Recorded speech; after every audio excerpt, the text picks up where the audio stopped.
Have you ever judged someone too quickly, only to find out you were standing in front of a legend? This isn't just a story about military training or discipline, and it's about respect, courage, and a lesson four recruits would never forget. So stay with me till the end, because what happened in those 47 seconds will make you rethink everything you thought you knew about strength. And before we start, make sure to subscribe to Grow for Justice, and tell me in the comments, where are you watching from?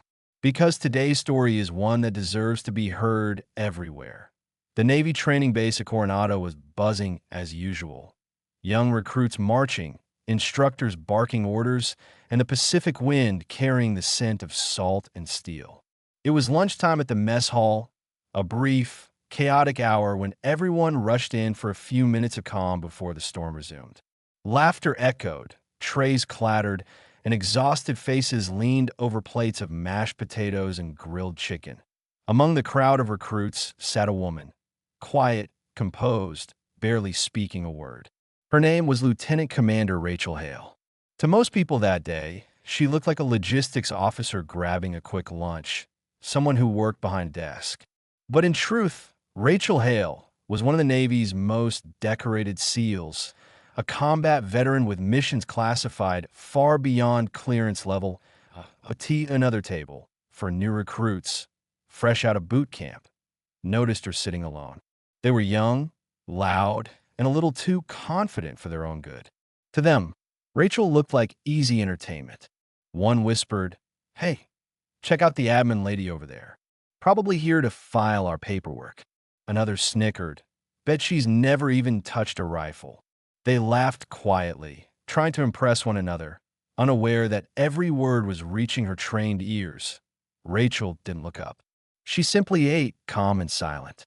But the tension in the room shifted ever so slightly. A few seasoned officers nearby exchanged uneasy glances. They knew who she was. They had seen her file, her medals, her scars. And they knew those boys were about to learn a lesson they'd never forget. One of the recruits decided to push it further. He walked over, tray in hand, and stood by her table.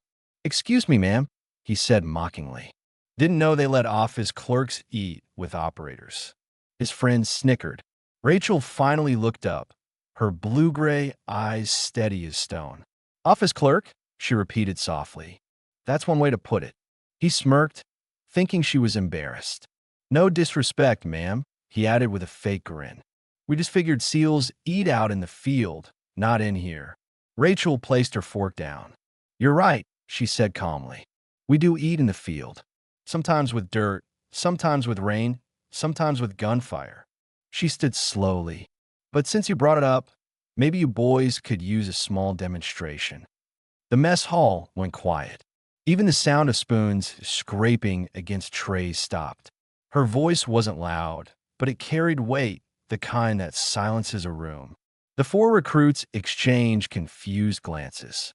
We were just joking, ma'am," one started, but Rachel had already stepped away from her table. "Follow me," she said. "Let's take this outside. Just 47 seconds of your time." Outside the mess hall, the afternoon sun hit the concrete courtyard where recruits often practiced drills. Rachel stood in the center, motioning for them to join her.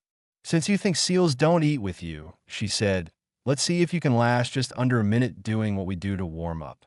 The recruits chuckled nervously, unsure if she was serious. Then she removed her jacket, revealing a shirt with the SEAL trident embroidered above her heart. A murmur rippled through the watching crowd. That small golden insignia spoke louder than any introduction could. Still, the boys didn't fully understand. "Not yet.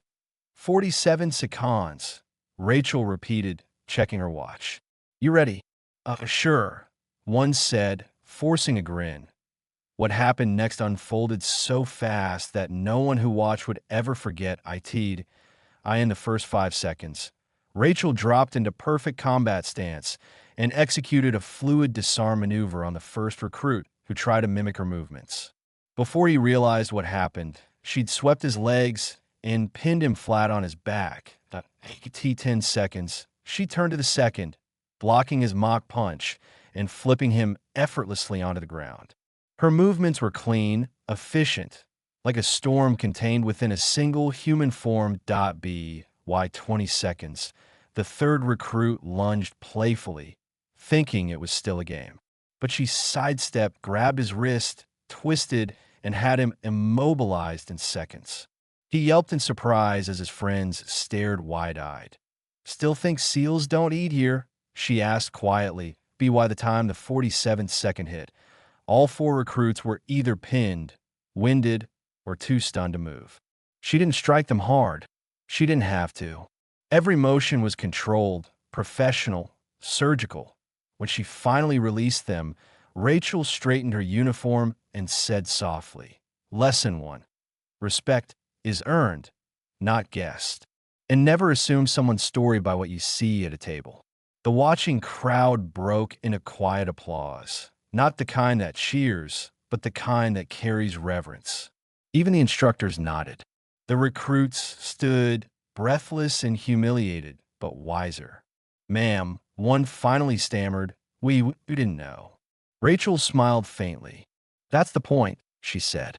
"You never know who's sitting next to you. Could be a desk clerk, or could be someone who's carried teammates out of a battlefield under fire." She turned and began walking back toward the hall. "Next time, keep your mouth shut and your minds open." The story of that day spread through the base like wildfire.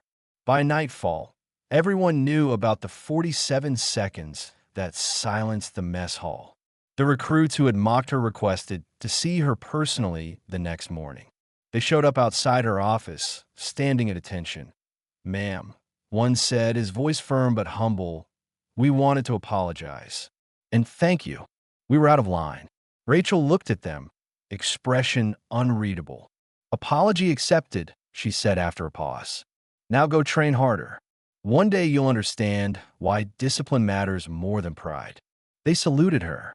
But before leaving, one asked timidly, "Were you really a SEAL, ma'am?" Rachel turned slightly, the sun glinting off her trident pin. "Still am," she said.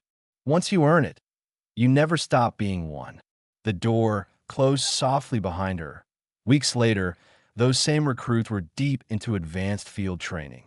Their instructors were relentless, but the memory of Rachel's words stayed with them. In the mud, in the rain, when exhaustion made their arms shake, they remembered how calm she was, how quiet strength spoke louder than arrogance. One of them even wrote in his training journal, "The strongest person I've met didn't need to prove anything. She already knew who she was."